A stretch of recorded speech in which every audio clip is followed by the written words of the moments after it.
Welcome everyone to the deep dive. Today we're really digging into one of the most dominant forces in Formula One right now, Red Bull Racing. hmm And we're doing that because we've got some, well, incredibly revealing insights from someone right at the center of things there. Yeah, this should be interesting. Our source material for this deep dive, it's based on excerpts from a transcript of a YouTube video by F1 Blogs. They reported on a pretty candid interview Dr. Helmut Marko gave recently on Service TV. And Marco's comments, they always carry weight, don't they? He's known for being direct. Exactly. He doesn't really hold back. So our mission today is to unpack the key takeaways from what he said. We want to give you, the listener, a clearer sense of the dynamics inside Red Bull. All right, the car, the drivers, the strategy. Yeah, the challenges with the car, the surprisingly tough spot for whoever's driving alongside Max Verstappen, and maybe even get a hint of the team's core philosophy behind it all. Okay, let's get into it. And it's worth remembering why his view is so valuable. He's been there forever, deeply involved in driver development, top-level decisions. He's just very, very blunt, which, often cuts through the usual PR speak we hear.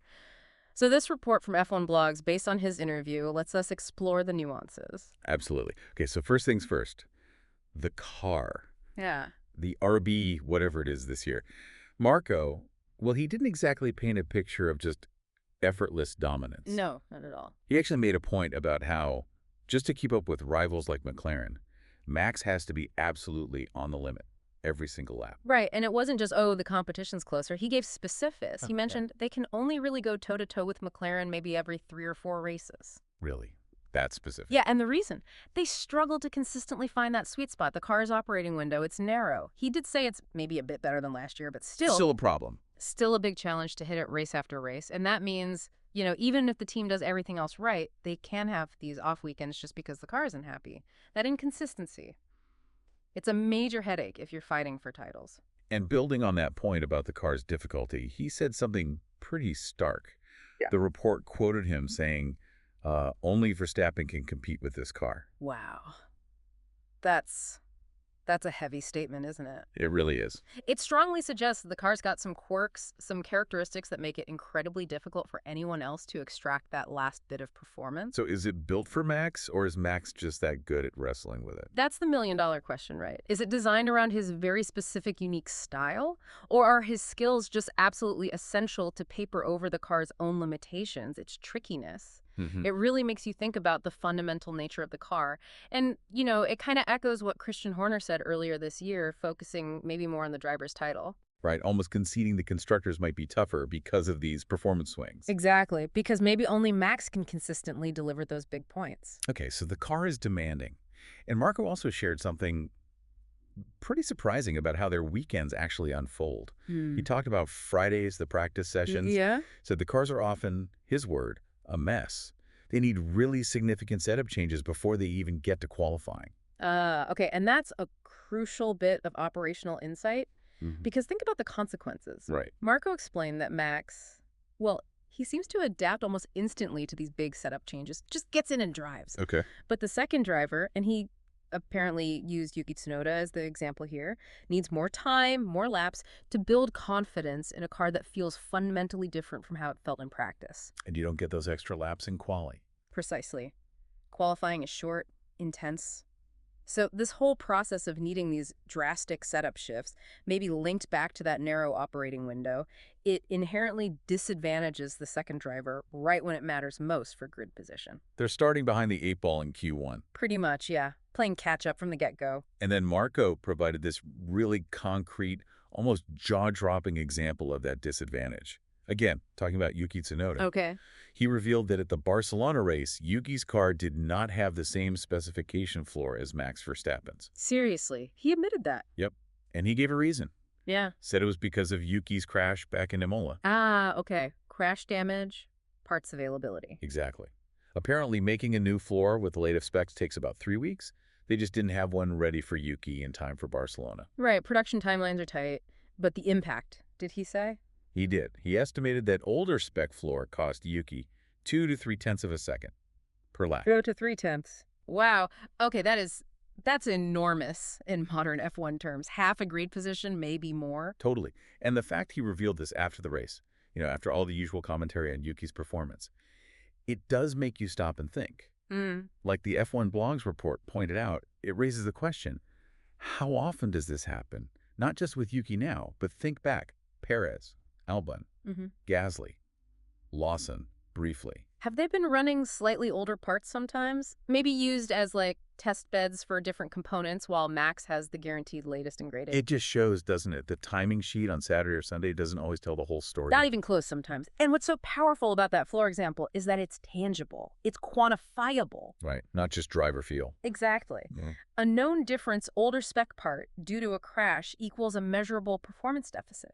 2/3, like you said, that's massive when cars are separated by thousands. It really hammers home the point from the F1 Blogs report. Yeah. You can't just look at the results and judge a driver's performance without knowing the full context. And when you layer that on top of the Friday setup issues, needing confidence, needing laps, and then maybe finding out your fundamental equipment isn't even the same, it just stacks the deck, doesn't it? Even before qualifying starts. It really does.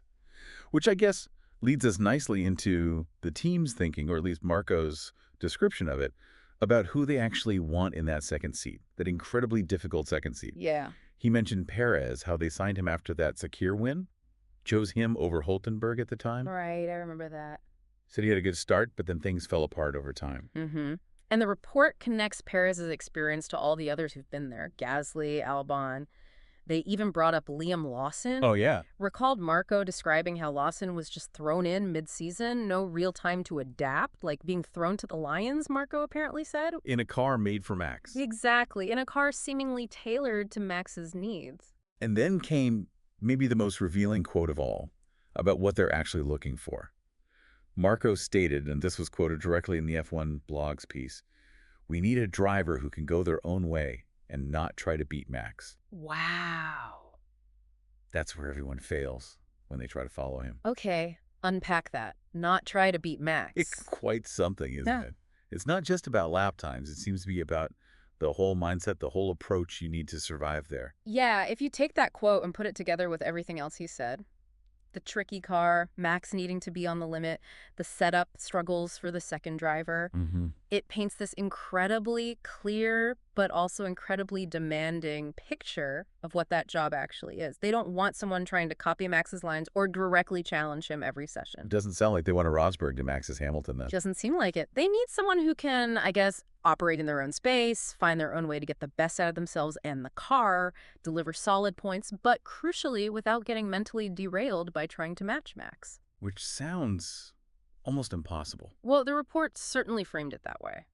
Given Max's talent, given the team's clear focus on him for the championship, it's an unbelievably tough ask, maybe an impossible one, requires a very specific, maybe unique psychological makeup. Marko did add a little coda about Yuki Tsunoda. Yeah. Said he currently has a credit of confidence. Ah, okay. A vote of confidence, sort of. But then immediately added that Yuki must not waste it. Right. And that's where the F1 Blogs report highlighted what feels like a real contradiction. How so?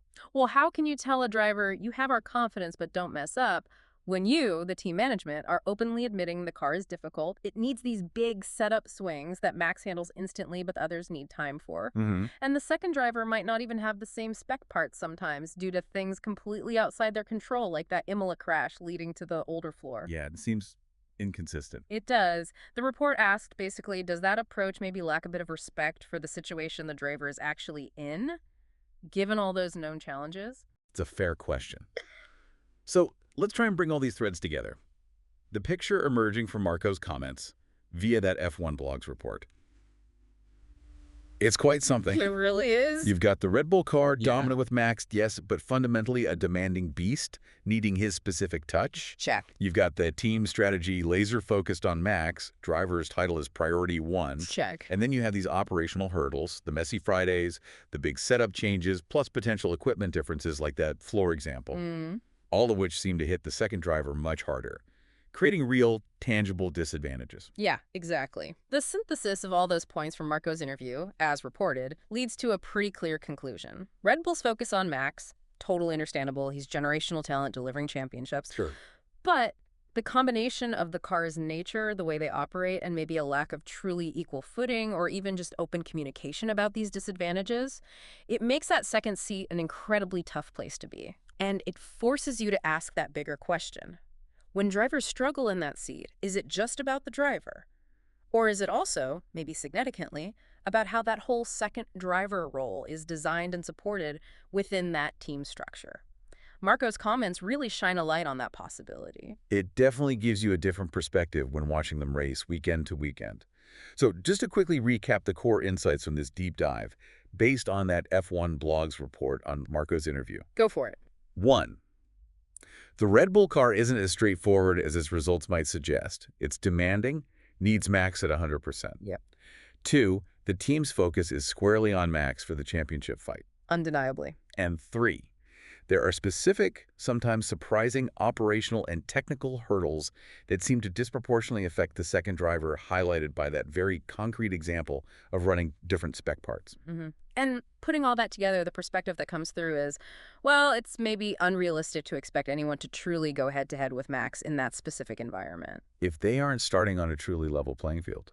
Exactly. If there isn't absolute equality in equipment, support, opportunity, maybe the gap isn't just about raw talent, but also about the context. Which leaves us with a final thought for you, the listener, to chew on. Some of that flows directly from what Marko revealed in that interview. Okay. Given everything we've unpacked, the tricky car, the team's strategy prioritizing Max, and Marko's explicit statement that the second driver shouldn't try to beat Max because that's doomed to fail, can anyone truly succeed in that second Red Bull seat in the long run? Or is the role itself, as currently defined and operated, fundamentally set up to be an almost impossible task, always defined by that gap to the undisputed number one? Something to think about next time you see those two cars on track.